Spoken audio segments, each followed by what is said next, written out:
Hello বন্ধুরা, আমি চলে গিয়েছিলাম বিয়েবাড়িতে। আর বিয়েবাড়িতে গিয়েই চলে এলাম প্রথমে ফুচকার এখানে। আর ফুচকাটা দেখো দারুণভাবে মেখেছিল।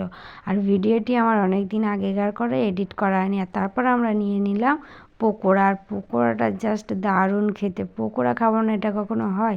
তারপর আমরা চলে গিয়েছিলাম ভাতের ওখানে। আর এই যে দিয়ে দিয়েছিল আমাদের নান পরোটা আর চানা মশলা। তারপর আমাদের দিয়ে দিয়েছিল সাদা ভাত, ডালমুড়ি আর ঝুড়ি ভাজা। জাস্ট খুব সুন্দর খেতে হয়েছিল, বলার মতো নয়। আর তারপর আমাদের দিয়ে দিল দই কাতলা। দই কাতলা তেমন একটা আমি পছন্দ করি না, তবুও নিয়েছিলাম, খেতে জাস্ট ওয়াও হয়েছিল, খুব সুন্দর। তারপর আমাদের দিয়ে দিয়েছিল স্যালাড। আর এই যে দেখতেই পাচ্ছ স্যালাড। আর তারপর দিয়ে দিয়েছিল চিকেন। আর আমি চিকেন তেমন একটা পছন্দ করি না, বিয়েবাড়িতে 1 পিসই নিয়েছিলাম। আর তারপর আমাকে দিয়ে দিয়েছিল এই যে চাটনি।